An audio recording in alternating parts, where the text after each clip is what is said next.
93.0 FM.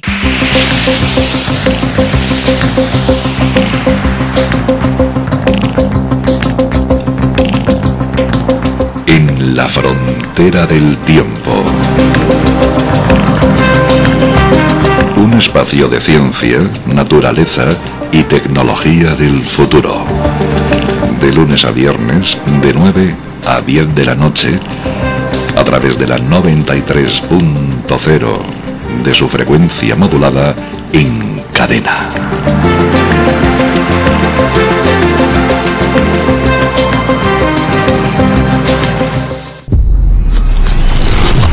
Noventa y 93.0.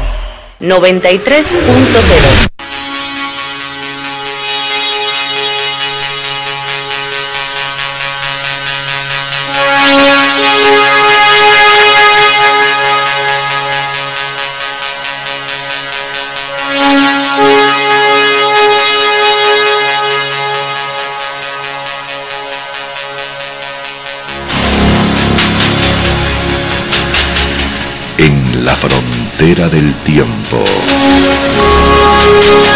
Un espacio dirigido y presentado por ella. En la 93.0 FM.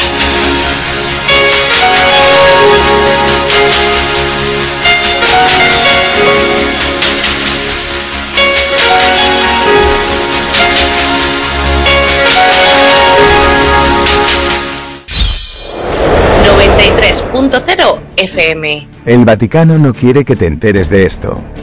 En este fragmento se cuenta la aterradora verdad sobre el Vaticano, de la conferencia internacional en línea, Crisis Global.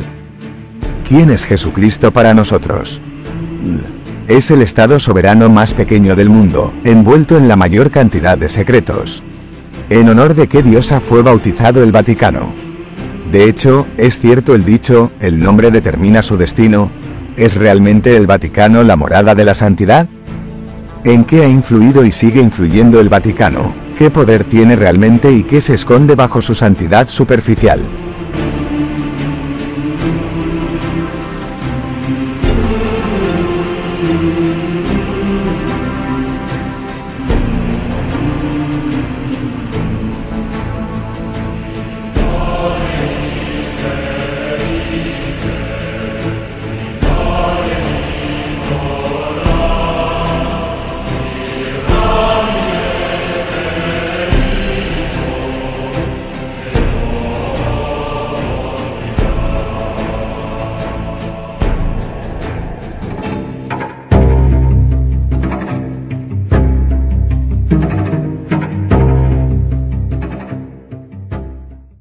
No queremos herir los sentimientos de los creyentes. Durante la búsqueda de información hemos encontrado una enorme cantidad de material, pero dada su diversidad, hemos intentado basarnos en las fuentes más fiables y autorizadas. Gracias a los datos proporcionados, podrán ver la causa y el efecto por sí mismos. El Vaticano, el Estado soberano más pequeño del mundo, envuelto en el mayor número de secretos. Un centro internacional del catolicismo, la Santa Sede, a pesar de su diminuto tamaño, ejerce una influencia en el mundo que envidiaría cualquier Estado líder. Gracias a los medios de comunicación, probablemente ya tengan su propia opinión formada al respecto. Tal vez incluso con una actitud reverente.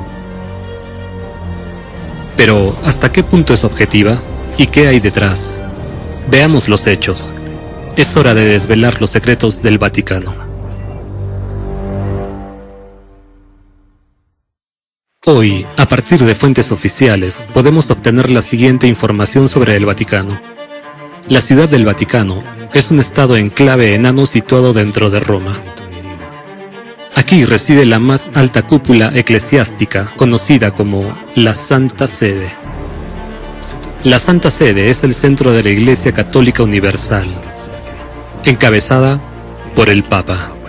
Tiene autoridad para participar en la elaboración de normas internacionales, establecer relaciones oficiales con estados y organizaciones internacionales como sujeto de derecho internacional. La Santa Sede considera que una de sus misiones es promover la paz sobre bases jurídicas y el cumplimiento exacto de los derechos humanos. Mantiene relaciones diplomáticas con 179 países y participa en los trabajos de numerosas organizaciones internacionales. También es observador permanente de las Naciones Unidas. El Vaticano está situado en la colina vaticana. Según una versión, la colina debe su nombre a la diosa etrusca de la muerte, Vatica. Otra versión sugiere que este lugar era donde los adivinos etruscos proclamaban sus predicciones, conocidas como vaticinios. En este lugar se encontraba también el circo de Nerón, donde como entretenimiento para el pueblo y el emperador, los primeros seguidores de Cristo tuvieron una muerte dolorosa, desgarrados por animales salvajes. La Santa Sede está dirigida por el Papa. Enumeremos sus títulos, cargos y dignidades que ostenta. Obispo de Roma. Vicario de Cristo.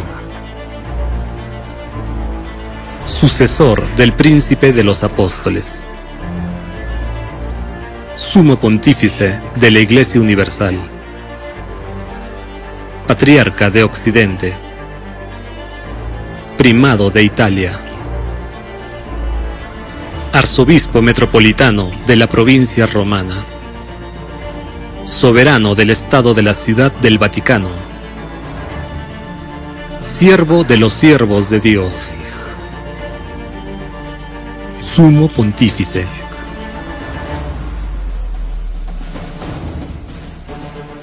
La primacía o el primado del Papa es la doctrina cristiana sobre su importancia y autoridad. Según la doctrina de la Iglesia Católica, la primacía del Papa deriva de ser el sucesor del apóstol Pedro, el jefe de los apóstoles de Jesucristo, según la opinión de la propia Iglesia. Estos notables títulos y cargos sirven para establecer su supremacía sobre todos los demás sacerdotes cristianos. Por cierto, en la ortodoxia, algunos papas romanos también son considerados santos. El romano pontífice ostenta la suprema autoridad canónica y apostólica dentro de la Iglesia.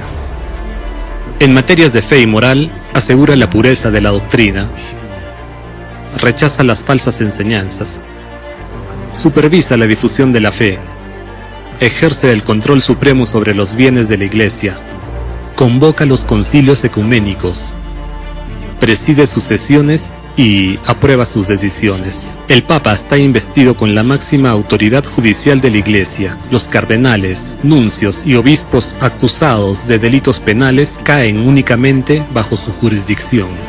Está prohibido recurrir a los tribunales civiles para impugnar un veredicto dictado por el Papa. Y aquí hay otro punto crucial. El Papa ejerce el derecho de canonizar a individuos como beatos o santos.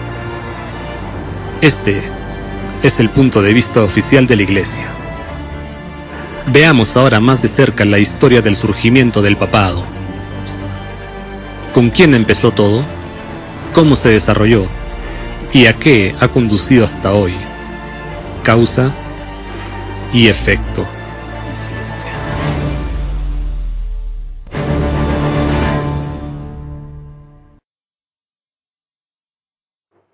Se cree comúnmente que el primer papa fue Pedro. Sí, ese mismo Pedro que negó 3 veces a su maestro, Jesucristo, la noche de su arresto. Fue aquel a quien Jesús llamó Cefas, que significa piedra. Ese mismo Pedro que, junto con Pablo, fue el arquitecto y constructor de una nueva religión basada en la enseñanza de Jesucristo. Pasemos al libro de los papas, Liber Pontificalis, la biografía oficial de los papas, que contiene la historia secular de sus reinados. Pedro es el primero de la lista.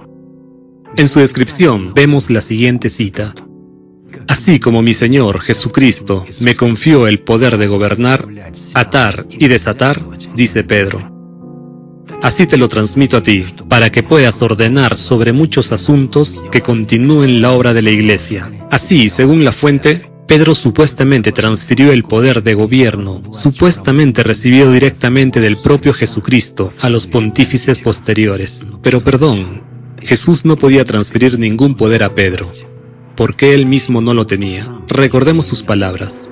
Dijo que solo el príncipe de este mundo tiene poder en este mundo.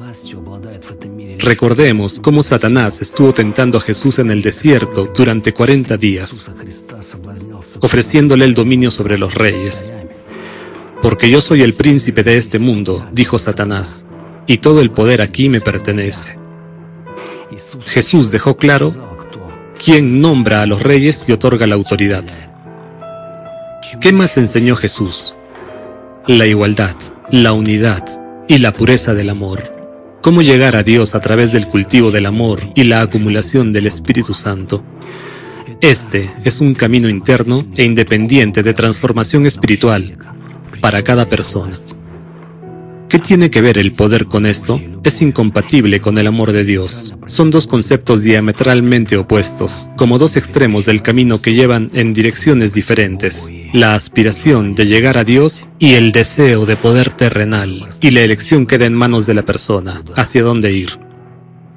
Sin embargo, según la crónica papal, el primer eslabón de la cadena de acontecimientos históricos comenzó precisamente con la transferencia del poder. Como veremos más adelante, los 2000 años siguientes estarán marcados precisamente por la lucha por el poder y su consolidación, que subyacerá a todos los motivos manifiestos y encubiertos de las acciones de los pontífices.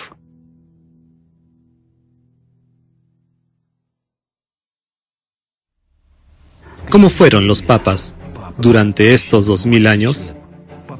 El trono papal atrajo la atención de todos los que, de una forma u otra, estaban relacionados con la Iglesia. Personas lucharon y mataron por el trono, se compró y se vendió, y ha habido intrigas en torno al Papa durante siglos.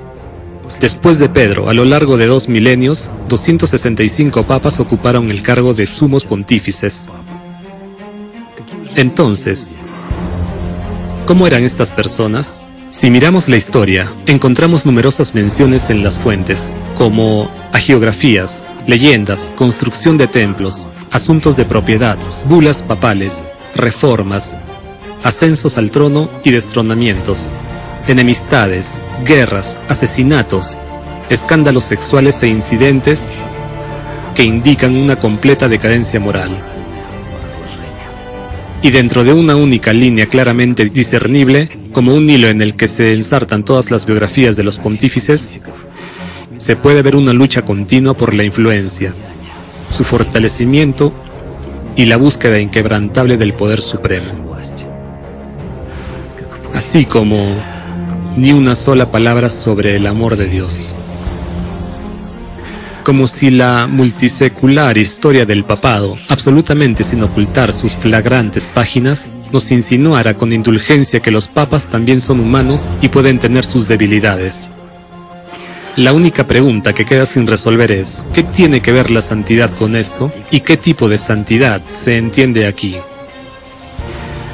Al mirar la historia, algunas páginas llamativas captan involuntariamente la atención. Por ejemplo, el Papa Sergio III ordenó la estrangulación de sus 2 predecesores. Benedicto IX fue llamado un demonio del infierno disfrazado de sacerdote.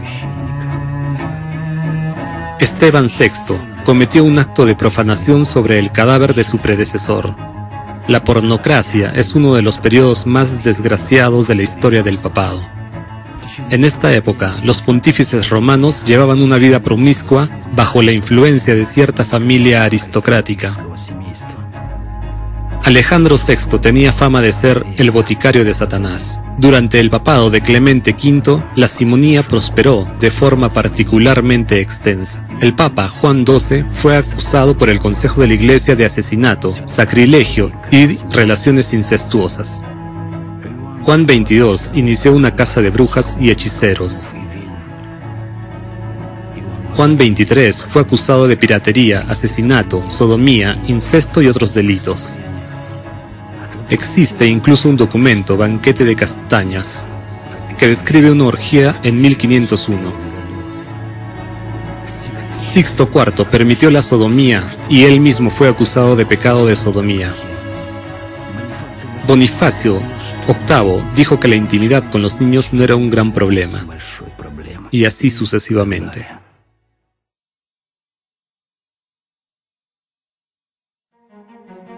Es importante señalar que antes del Gran Cisma de 1054 había existido una cristiandad unificada, y los papas no habían sido tan poderosos. Tras la división del cristianismo en dos ramas, la Iglesia Ortodoxa Oriental en Oriente y la Iglesia Católica Romana en Occidente, se produjo un aumento significativo de su influencia en el ámbito político. Ya en 1096, el Papa Urbano II convocó la Primera Cruzada, que marcó el comienzo de una serie de guerras sangrientas y mortíferas a lo largo de 4 siglos, famosamente conocidas como las Cruzadas. Al grito de «Dios lo quiere», miles de personas, impulsadas por un fervor devoto, respondieron al llamado del pontífice. Esta frase acabó convirtiéndose en el grito de guerra de los cruzados, que en realidad cometían atrocidades y asesinatos. La Segunda Cruzada fue iniciada por el Papa Eugenio III, quien emitió la bula papal Divina Dispensación. Al leer su texto se puede discernir el significado subyacente de horribles sustituciones y manipulaciones llevadas a cabo en nombre de Dios.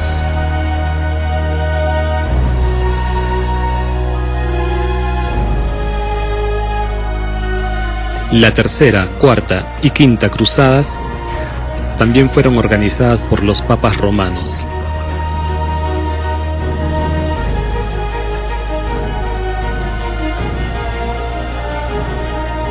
En 1209, el Papa Inocencio III convocó una cruzada contra los cátaros, conocida como la Cruzada Albigense.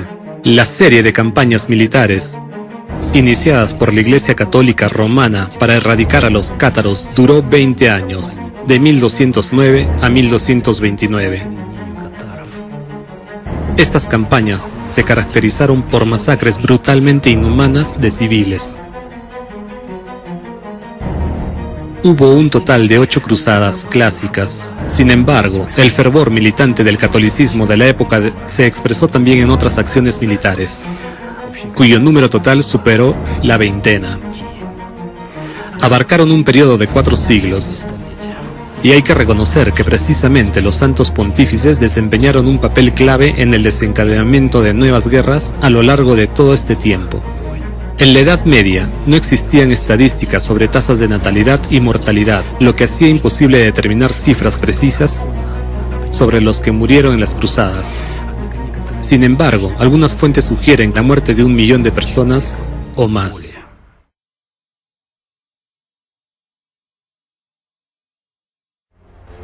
La Santa Inquisición.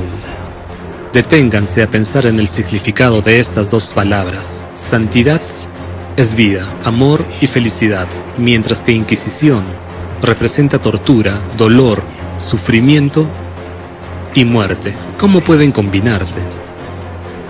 En 1252, el Papa Inocencio IV promulgó la bula Ad Extirpanda, que autorizaba oficialmente a la Inquisición a torturar a los sospechosos de herejía. No fue abolida hasta 1816, es decir, después de 564 años. Durante más de 5 siglos y medio, la práctica de torturar a los seres humanos estuvo oficialmente legalizada. ¿Legalizada por quién? Cabe preguntarse. Una vez más, por los mismísimos supremos pontífices, aquellos que se elevaron a sí mismos al rango de santos, los vicarios de Jesucristo en la tierra. Por cierto, el propio Jesucristo también soportó torturas inhumanas en su tiempo por llevar a la gente el conocimiento del amor de Dios y la libertad espiritual. ¿Cómo es esto posible? No me entra en la cabeza. Después de todo, estas acciones contradicen fundamentalmente la esencia de la verdadera santidad. El número exacto de víctimas de la Inquisición sigue siendo incierto al día de hoy, y varía mucho según el punto de vista del investigador. Así, podemos encontrar referencias tanto a decenas de miles como a varios millones de personas. Además, un gran número de mujeres acusadas de brujería fueron asesinadas y quemadas en las hogueras durante este periodo. Todavía se conservan las monstruosas huellas de la Inquisición en numerosos museos. Anatema, término que significa excomunión de la Iglesia, expulsión y maldición. La práctica del anatema ha existido desde tiempos inmemoriales. Los papas sometían a anatema no solo al clero, sino también a gobernantes y laicos. Ser anatematizado significaba ser separado de la Iglesia por herejía. Para los creyentes, ha sido vital pertenecer a la Iglesia, ya que creen que es la única manera de salvar su alma e ir al paraíso. De lo contrario, una persona está supuestamente destinada al infierno. Si no estás de acuerdo con el paradigma de la Iglesia y no obedeces sus principios, entonces, en su opinión, te opones a Dios y mereces ser excomulgado y castigado. Es una herramienta muy eficaz para controlar a la gente a través del miedo, ¿verdad? Una persona tiene miedo y por eso obedece. Y aquí también hay otra cosa que no está clara. ¿Cómo puede una persona santa, aquella que ha superado sus bajos instintos, maldecir a alguien o desearle el mal? Por no hablar de las llamadas expulsiones. ¿Cómo se puede expulsar o excomulgar a una persona de Dios cuando una parte de él está dentro de cada persona? Es su alma. ¿Qué hay en el fondo de esta sustitución que comenzó con Pedro? Lo interno fue reemplazado por lo externo. El recto camino interno hacia Dios, a través del amor por Él, fue sustituido por uno externo que consiste en rituales, adoración, sacrificios, sumisión completa y obediencia al sacerdote. Un mortal que actuaba como intermediario entre los humanos y Dios. Sin embargo, reiteremos, la verdadera comunicación entre una persona y Dios se produce a través de su alma, por medio del amor. Hablan mucho de los papas también las bulas que emitían, los principales documentos papales de la Edad Media. Entre otras cosas destacan las siguientes. Autorización a la Inquisición para torturar a los sospechosos de herejía. Confiscación de libros judíos sagrados. Fuera de la Iglesia no hay salvación. Remisión de los pecados. Introducción de guetos. Prohibición de que los cristianos convivían con judíos y musulmanes. Necesidad de erradicar la herejía. Expulsión. Dogma de la infalibilidad papal. Para ser más precisos, el dogma de la infalibilidad del Papa, Obispo de Roma, en materias de fe y moral. Sigue vigente hasta nuestros días. En sus páginas encontramos las siguientes líneas.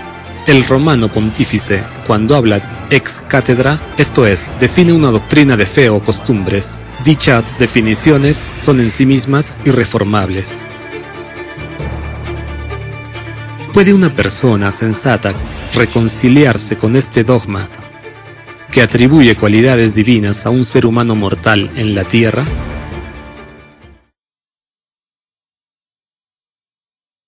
Hubo otro capítulo en la historia del papado que no puede omitirse.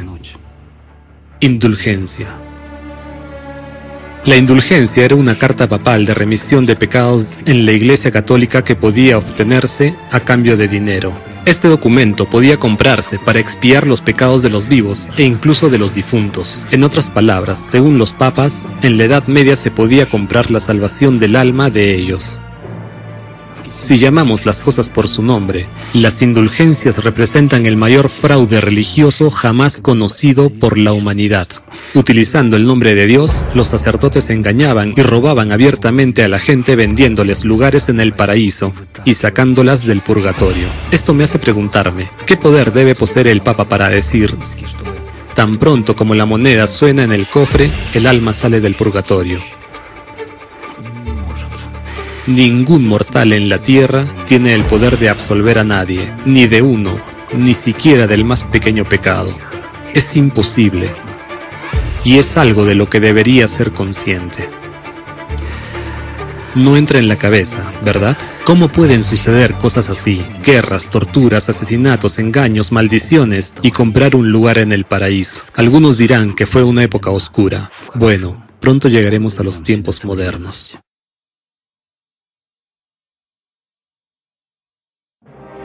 El óbolo de San Pedro, o Denarius Sancti Petri, es un tributo anual obligatorio a favor del Papa, recaudado en muchos países de todo el mundo el día de San Pedro. Se introdujo en el siglo VIII. Como aseguraban y siguen asegurando los sacerdotes, los donativos sirven no solo como medio para sostener la iglesia, sino también como indicador de la vida espiritual de una persona. El impuesto eclesiástico moderno ha evolucionado a partir del óbolo de San Pedro. Hoy en día es un impuesto sobre la renta de las personas para financiar una determinada confesión religiosa a través del Estado. Existe en muchos países y muchas personas lo pagan sin siquiera ser conscientes de ello. Además, en algunos países este impuesto es abiertamente obligatorio. Por ejemplo, la Iglesia Católica Alemana ha promulgado recientemente un decreto que de hecho legaliza la excomunión de quienes se nieguen a pagar el impuesto eclesiástico. A estos católicos no se les permite participar en rituales eclesiásticos, confesión, comunión e incluso convertirse en padrinos. Como se dice, el que no paga no cree. Paga el impuesto y cree con paz. También nos gustaría arrojar luz sobre un esquema que se ha repetido de siglo en siglo y que quizás no sea muy conocido. ¿Por qué la religión se convirtió en religión de Estado? ¿Qué motivos e implicaciones hubo detrás de ello? La cuestión es que un gobernante llega a un acuerdo mutuamente beneficioso con un clero religioso. El gobernante obtiene el reconocimiento de su autoridad y, a cambio, garantiza protección, riqueza y poder a la iglesia. Como resultado, la religión adquiere el estatus de religión de Estado. Eso significa que toda la población de un país puede convertirse fácilmente en su rebaño, asegurando así unos ingresos sustanciales para la iglesia. Además, la construcción y el mantenimiento de las iglesias pasan a ser responsabilidad del Estado y, por tanto, los fondos para cubrir estas necesidades proceden del Tesoro Nacional, es decir, de los impuestos que pagamos nosotros. De este modo, el gobernante eleva y refuerza la autoridad del clero, otorgándole una posición elevada en la sociedad. Y fíjense, la iglesia siempre está exenta de impuestos. Queda bajo la protección del Estado. Y cuando hay individuos que se niegan a cumplir, la iglesia no duda y resuelve los asuntos con la ayuda de los órganos punitivos del Estado.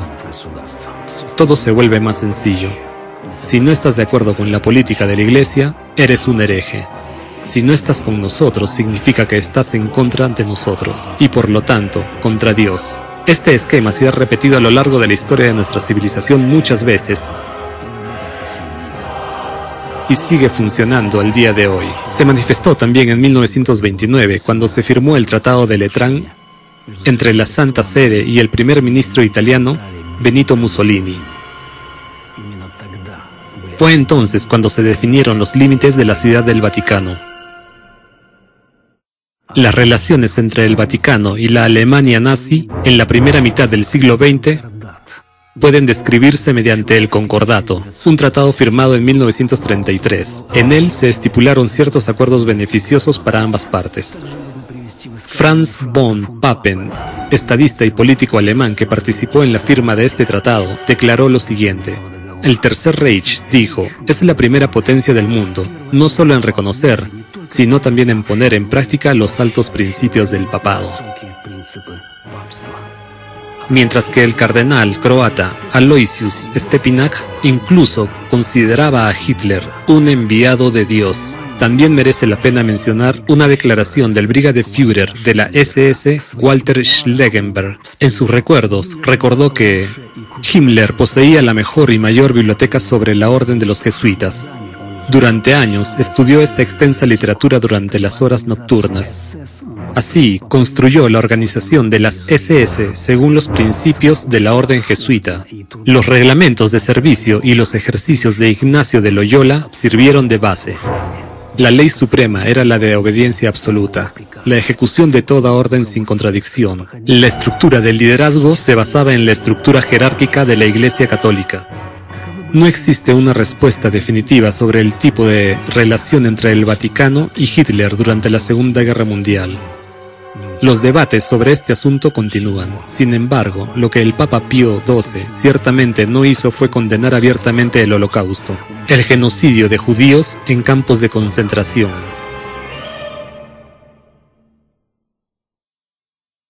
En la actualidad, el Vaticano no es solo la residencia de los más altos dirigentes de la Iglesia, sino también un conglomerado multimillonario con su propio banco. Una red establecida de servicios de inteligencia, cientos de miles de parroquias católicas, propiedades inmobiliarias en todo el mundo, numerosas órdenes bajo su control dentro de su estructura interna y una enorme influencia en la política mundial. El Vaticano moderno está rodeado de grandeza y secretismo. Nadie sabe con certeza qué se guarda en sus archivos clasificados. Incluso las estimaciones de su patrimonio varían enormemente, y los expertos serios citan cifras que oscilan entre 1.000 y 6.000 millones de euros. Si tuviéramos que estimar seriamente los tesoros culturales de los museos y bibliotecas del Vaticano, ascenderían como mínimo a 500.000 millones de dólares. En los medios de comunicación se menciona que la Santa Sede posee unas 5.000 propiedades en todo el mundo. En su libro Los billones del Vaticano, publicado en 1983, el historiador Barón Abro Manhattan aporta datos interesantes sobre las inversiones papales.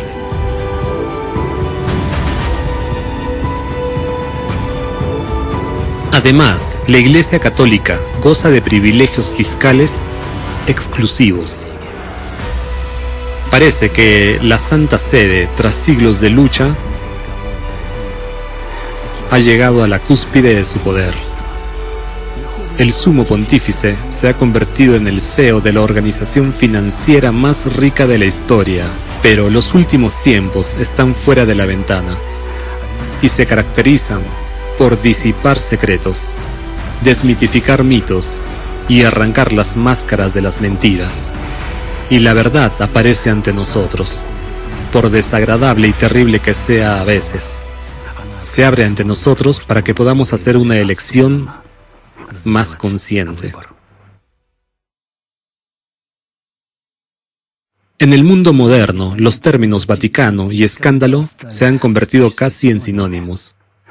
En los últimos 40 años, con el desarrollo de los medios de comunicación y de Internet, hemos sido testigos de numerosos incidentes escandalosos que desentonan por completo con la imagen sagrada del Vaticano y del Papa impuesta en nuestras mentes.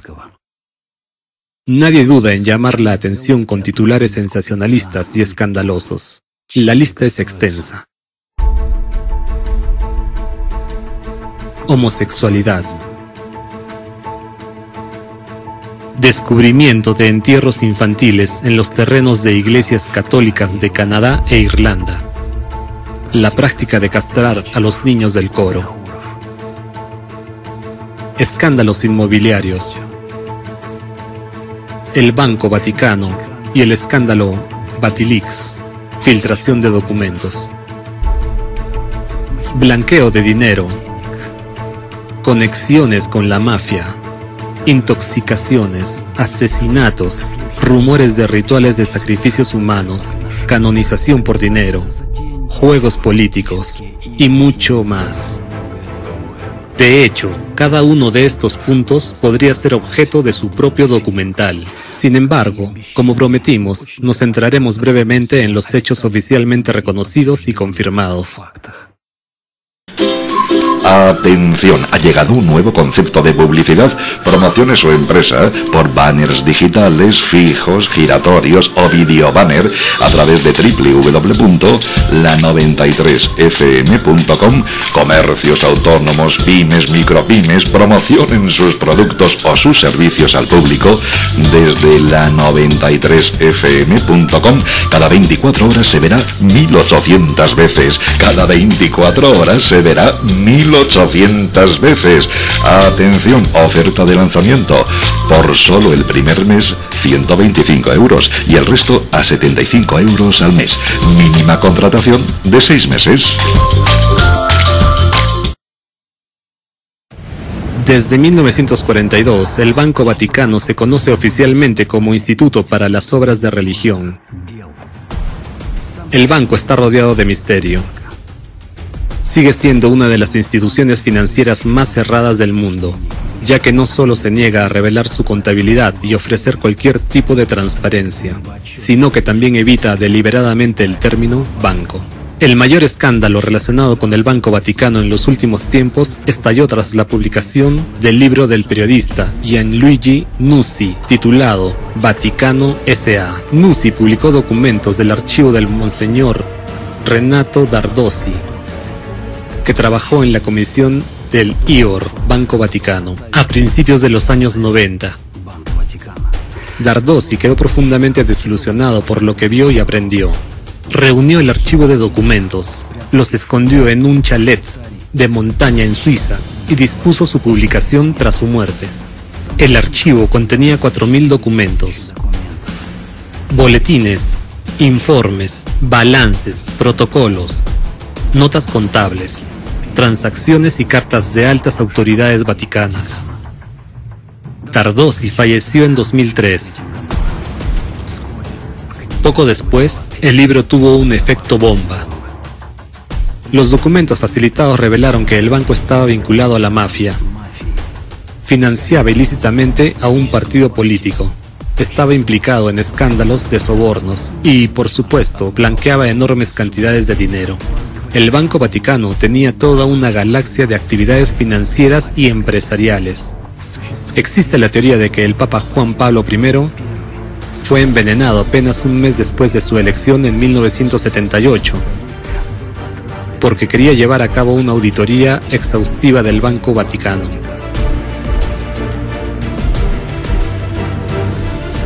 En el catolicismo, el proceso de declarar santo a alguien después de su muerte lo determinan comités especiales y la voz decisiva del Papa. Con la benevolente discreción del Papa, casi cualquiera puede ser declarado santo. Basta con mirar la lista de santos canonizados solo por Francisco durante su pontificado desde 2013. En 9 años, el Papa canonizó a 911 santos.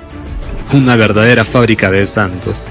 La cosa se pone más triste cuando se descubre que el proceso de canonización por parte de la Santa Sede está muy probablemente monetizado. En su nuevo libro, Mercaderes en el Templo, Gianluigi Nuzzi levanta el telón sobre el trasfondo financiero de este proceso.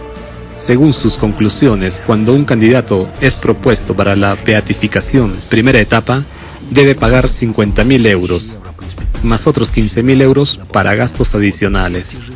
Los pagos totales para todo el proceso de varias etapas rondan los 500.000 euros, lo que también incluye sobornos a funcionarios eclesiásticos que tienen voz y voto a la hora de determinar si el candidato es merecedor de la canonización. También dice que los gastos más elevados registrados alcanzaron hasta 750.000 euros. Sin embargo, detengámonos un momento. ¿Qué significa que una persona en la tierra declare santo a alguien? Intentemos arrojar algo de luz sobre la situación. Una persona se convierte en santa como resultado de llenarse del Espíritu Santo. Es el resultado de un trabajo diligente y prolongado, normalmente de muchos años, sobre uno mismo. Implica el autoconocimiento, la conquista de la propia naturaleza animal, el control de la conciencia, la disciplina de los pensamientos y, sobre todo, la acumulación del Espíritu Santo y el cultivo del amor interior. Esto es exactamente de lo que habló Jesús, y esto es exactamente de lo que hablaron los verdaderos santos. Es el resultado de servir al mundo espiritual. Es una profunda transformación interior de una persona durante su vida, que conduce a la liberación espiritual de la esclavitud de la materia. Y no puede comprarse por ninguna cantidad de dinero. No puede adquirirse por ningún mérito ante organizaciones religiosas. Sin embargo, seguimos encontrándonos con titulares de periódicos de los principales medios de comunicación mundiales que resultan, cuando menos, asombrosos. Muchos de los que sirvieron fielmente al papado se han ganado el estatus de ser contados entre los santos. Sus nombres se grabaron en piedra, sus imágenes se esculpieron en mármol o se representaron en íconos, y su memoria se preservó para que las generaciones futuras pudieran venerarlos. Aquellos de ustedes, estimados espectadores, que estén familiarizados con los conceptos de nombre e imagen y la veneración de los difuntos entenderán bien lo que acabo de decir y comprenderán a qué tipo de fábrica de santos nos referimos aquí. Para aquellos que todavía pueden encontrar nuestros argumentos poco convincentes o tendenciosos, como punto final, sugiero abrir otra página en la historia del supremo clero católico. Permítanme llamar su atención sobre la biblioteca abierta de la misión Bishop Accountability. Se trata de la mayor base de datos pública, una colección digital de documentos, testimonios de supervivientes, informes de investigación y cobertura mediática. Se creó en 2003 y abarca desde 1950 hasta la actualidad Estados Unidos, Argentina, Chile, Irlanda, México, Haití.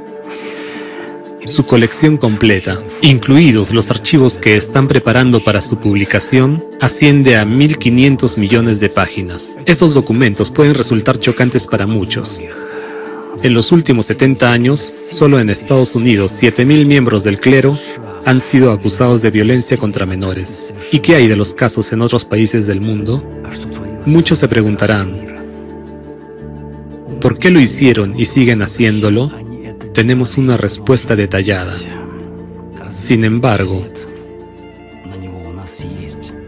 está fuera del alcance del tema de esta conferencia. No siempre eran meros actos de debilidad. Detrás de ellos había rituales y una búsqueda de fuerza y poder. ¿Dónde están ahora esos niños? ¿Qué ha sido de sus vidas adultas? ¿Siguen amando a Dios después de todo esto? Causa y efecto. Hoy somos testigos de las consecuencias. Al ver esta película, muchos se habrán preguntado por qué hemos presentado el panorama de forma tan unilateral, destacando al papado en términos negativos, eligiendo y mostrando solo hechos históricos flagrantes. En primer lugar, porque son los únicos a la vista.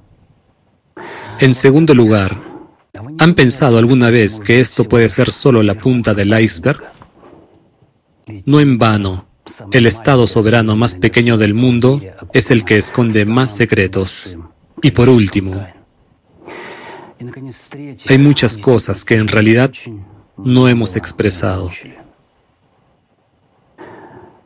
Mirando al mundo de hoy, ahogado en la miseria, la intolerancia y la mentira total, un mundo que literalmente se tambalea al borde del abismo, la decadencia moral y la destrucción total, no es difícil ver cuál es la razón. ¿Quién nos llevó a tomar el camino equivocado? Estamos degenerándonos como seres humanos en todos los sentidos. Démonos hoy una respuesta totalmente sincera. ¿Sería así el mundo si todos hubiéramos seguido los pasos de Jesús? Aquel que no estaba interesado en el dinero, la gloria o el poder.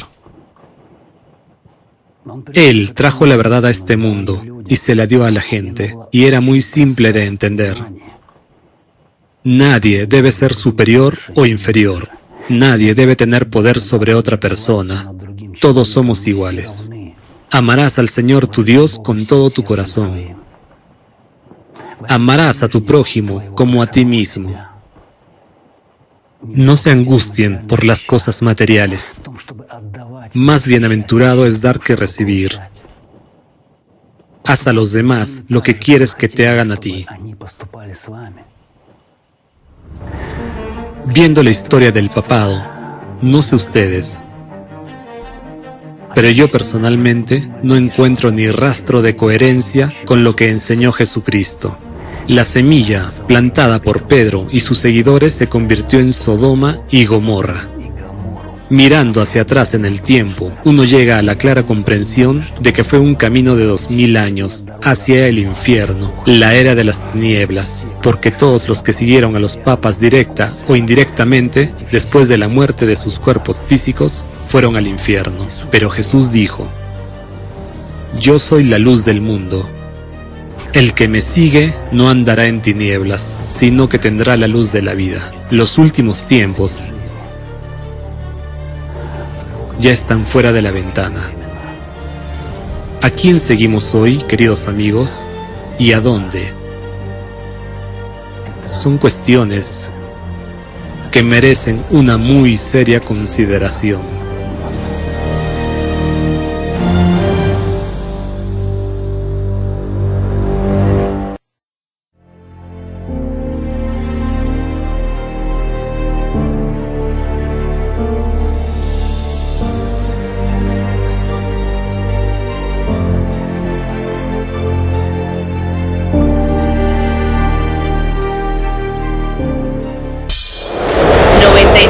.0 FM.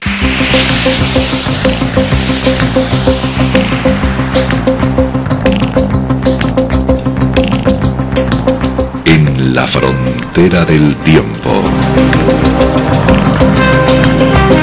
Un espacio de ciencia, naturaleza y tecnología del futuro. De lunes a viernes, de 9 a 10 de la noche, a través de la 93.0 de su frecuencia modulada en cadena.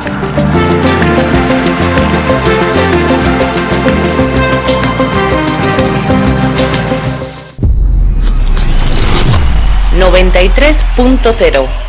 El estudio científico interdisciplinario de las causas del cambio climático incluye también el estudio de la escatología, es decir, la descripción del fin de los tiempos y sus presagios en las Escrituras.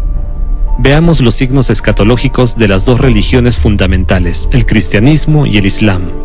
Hay dos escenarios mencionados en las Escrituras: el milenio de oro, el Edén en la tierra, o el Apocalipsis, el fin de los tiempos. Mientras estemos en un formato consumista, estamos en el camino de la autodestrucción. El tiempo pasa, pero no cambiamos de dirección y nos acercamos a un final apocalíptico. Echemos un vistazo a lo que se nos ha advertido. Ciclo de 12.000 años. Según la Biblia, en el Apocalipsis de Esdras, capítulo 14, versículos 10 a 17, se dice: la era está dividida en 12 partes. 9 partes y la mitad de la 10ª ya han pasado, pues el mal que has visto empeorará aún. Aquí la era se refiere al ciclo de 12.000 años. En otras palabras, la propia Biblia habla del ciclo de 12.000 años. Recuerden esto: este mensaje fue dejado 500 años antes de nuestra era, es decir, hace 2500 años, cuando ya habían pasado 9500 años desde que comenzó la era. Así, la Biblia indica que el ciclo es de 12.000 años y que termina en nuestra época.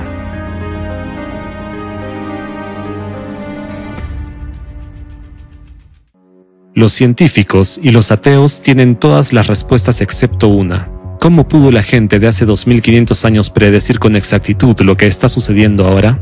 Al fin y al cabo, entonces no había estudios geofísicos ni predicciones de modelos matemáticos. Hay dos hipótesis sobre la procedencia de esta información. Los que insisten en la primacía de la mente están dispuestos a creer que esta información vino de extraterrestres o de civilizaciones pasadas. Para los creyentes, se trata de la providencia divina. Nosotros no afirmamos nada. ¿Qué versión es la correcta? Lo tienes que decir tú. En el Islam, el momento del juicio final fue señalado por el profeta como el fin de su comunidad. Según la leyenda del gran científico islámico Al-Barazanji, la vida de esta comunidad superará los 1000 años, pero no pasará los 1500 años. Al día de hoy, han pasado 1390 años desde la partida del profeta. Podemos determinar con precisión la proximidad del día del juicio por los presagios de los últimos días, indicadores que los mensajeros nos dejaron para que las personas que vivieran en el fin de los tiempos pudieran reconocerlos. Consideremos qué presagios de cataclismos climáticos de las Escrituras ya se han hecho realidad. Incendios. El 9º signo menor del día del juicio en el Islam habla del incendio del Hiyaz. Ibn Hajar escribe en Fath al-Bari: un incendio se producirá entre otros acontecimientos que sucederán, según las palabras del profeta, la paz y las bendiciones de Alá sean con él, antes del día del juicio, y el otro surgirá justo antes del día del juicio, sin un hueco. El aumento de la superficie y el número de incendios en los tiempos modernos se debe a la desgasificación del subsuelo a lo largo de las fallas y a un calor sin precedentes. La causa de estos fenómenos es el calentamiento de las entrañas de la Tierra debido al ascenso del magma. Lluvias e inundaciones. Hay varios hadices auténticos en el Islam que afirman que el profeta Muhammad, la paz sea con él, dijo: la hambruna no estallaría a causa de la sequía, sino que habría hambruna a pesar de las fuertes lluvias, ya que nada crecería en la tierra. El ascenso del magma hace que las aguas subterráneas se calienten y se evaporen, aumentando la humedad, lo que a su vez provoca lluvias e inundaciones récord. Las inundaciones ya están destruyendo las cosechas. Otro presagio natural del día del juicio es el florecimiento del desierto. Un hadiz narrado por Abu Huraira afirma que el profeta, la paz sea con él, dijo: la última hora no llegará hasta que la tierra de Arabia vuelva a ser prados y ríos. En 2018, las intensas lluvias que azotaron la árida Arabia Saudí inundaron el desierto y provocaron inundaciones, que hicieron florecer el desierto. Las inundaciones se han convertido en algo frecuente en la península arábiga. Hundimientos de tierra. Sal bin Sa'd informa que el mensajero de Alá, la paz y las bendiciones de Alá sean con él, dijo: a esta umma le sobrevendrán hundimientos de tierra. En la actualidad, en muchas regiones del mundo aparecen repentinamente enormes socavones y derrumbes del terreno.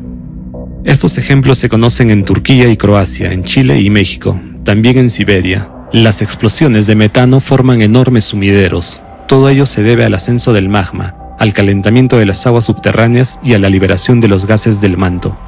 Terremotos. El hadiz dice que habrá un aumento en el número de terremotos al final de los tiempos.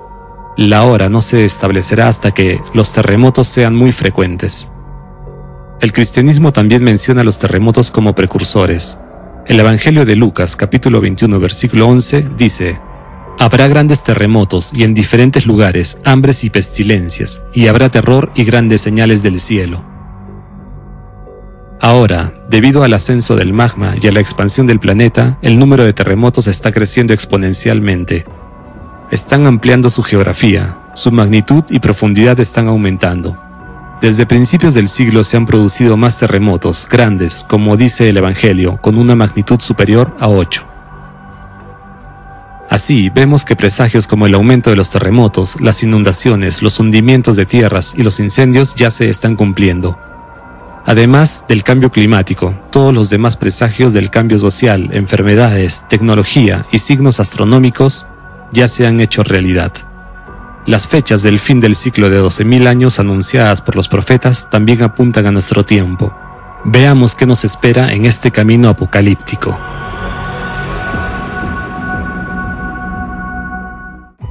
Día del juicio, Apocalipsis. Los profetas también describieron el escenario del Apocalipsis con gran detalle. En el Evangelio de Mateo, Jesucristo dice: no quedará aquí piedra sobre piedra que no sea derribada. Estas palabras señalan el poder sin precedentes de los cataclismos. El Evangelio de Lucas dice que habrá bramido del mar y de las olas. Los hombres quedarán sin aliento por el temor y la expectación de las cosas que sobrevendrán en la tierra. El bramido del mar indica un tsunami provocado por los terremotos más fuertes. En el Corán, Sura 56, el profeta, la paz sea con él, habla de terremotos de una magnitud sin precedentes. Cuando la tierra sufra una violenta sacudida y las montañas sean totalmente desmenuzadas, convirtiéndose en fino polvo disperso. En las suras 27, 52 y 70 se dice que las montañas, que consideramos inmóviles, se pondrán en movimiento como las nubes, y se convertirán en lana, es decir, se agitarán y se dividirán en bloques a lo largo de las fallas. Tan fuertes serán los desplazamientos tectónicos y la velocidad de movimiento de las placas litosféricas. Hay una descripción de la velocidad sin precedentes de los acontecimientos en un hadiz narrado por Abu Huraira. Allí dice que el fin del mundo llegará tan repentina y rápidamente que la gente no tendrá tiempo de completar las acciones que comenzó. Una persona ha levantado un bocado de comida a su boca, pero no podrá comerlo. En el Evangelio de Marcos, Jesucristo dice a la gente que corra a las montañas, que no se lleve nada consigo y que no se vuelva. lo que también indica lo repentino de los cataclismos que tendrán lugar, y basándose en las palabras, porque aquellos días serán de tribulación, cual nunca ha habido desde el principio de la creación que Dios hizo, hasta este tiempo, ni la habrá.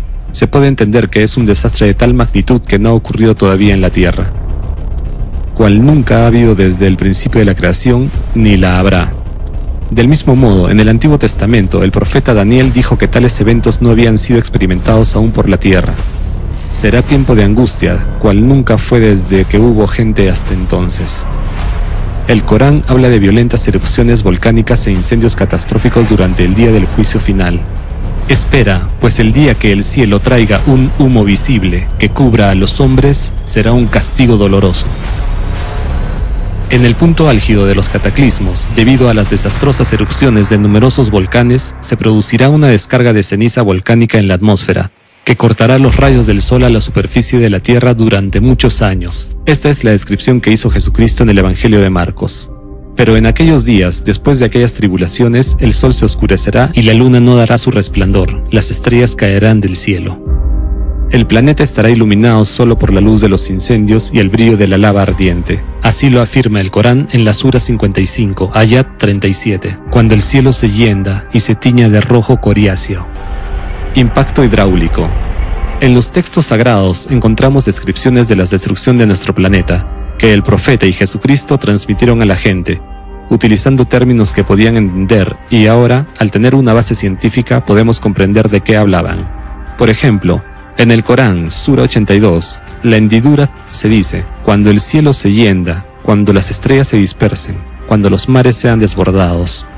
El Sura menciona que la atmósfera en el momento de la violenta explosión en la fosa de las Marianas se rompería por el flujo de vapor. Además, la Sura 21 dice, no les entristecerá el gran terror en el día del juicio, día en que plegaremos el cielo como se pliega un pergamino de escritos. Lo que se describe en esta sura recuerda realmente el hecho de que en caso de que una explosión de vapor rompiera la atmósfera, la integridad de ésta se rompería, sería arrastrada por el viento solar y se dispersaría en el espacio. Además, la Sura 81, el arrollamiento, dice, cuando el sol sea oscurecido, cuando las estrellas pierdan su brillo, cuando las montañas sean puestas en marcha, cuando los mares sean hinchados, cuando el cielo sea desollado. También se desprende de esta sura que el plegamiento de la atmósfera tendrá lugar cuando el magma al rojo vivo entre en erupción en el océano y lo haga arder. En este momento, cuando las montañas sean arrastradas, se producirán los terremotos más fuertes en todo el planeta. ¿Qué es la caída de las estrellas que se menciona tanto en el Islam como en el cristianismo? Durante el impacto hidráulico, la rotación del planeta se acelerará instantáneamente y la atmósfera desaparecerá. Es este fenómeno el que creará la sensación de que las estrellas están cayendo. Si resumimos las palabras del profeta sobre el día del juicio, vemos la descripción de los fenómenos que el modelo matemático predice para octubre de 2036, durante el impacto hidráulico. Piensan que está lejos, pero nosotros pensamos que está cerca. ¿Qué pueden esperar, sino que les llegue la hora de repente? Ya se han manifestado síntomas de la misma. Ese es el día de la amenaza. El día que el cielo gire vertiginosamente y se pongan las montañas en marcha. El día que la tierra se abra despidiéndolos, rápidos. Espera, pues, el día que el cielo traiga un humo visible que cubra a los hombres, será un castigo doloroso. Y la tierra y las montañas sean alzadas y pulverizadas de un solo golpe. Ese día sucederá el acontecimiento. El cielo se henderá, pues ese día estará quebradizo. Cuando el sol sea oscurecido, cuando las estrellas pierdan su brillo, cuando las montañas sean puestas en marcha, cuando los mares sean hinchados, cuando el cielo sea desollado. Si el escenario del Apocalipsis se hace realidad y sucede lo que el profeta, la paz sea con él, describió, entonces nuestro planeta se convertirá en Marte. 93.0.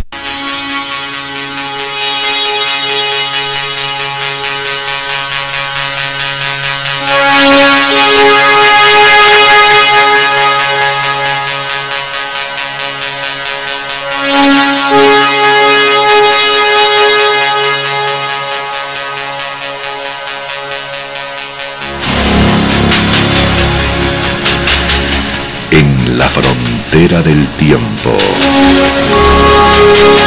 Un espacio dirigido y presentado por Illa. En la 93.0 FM.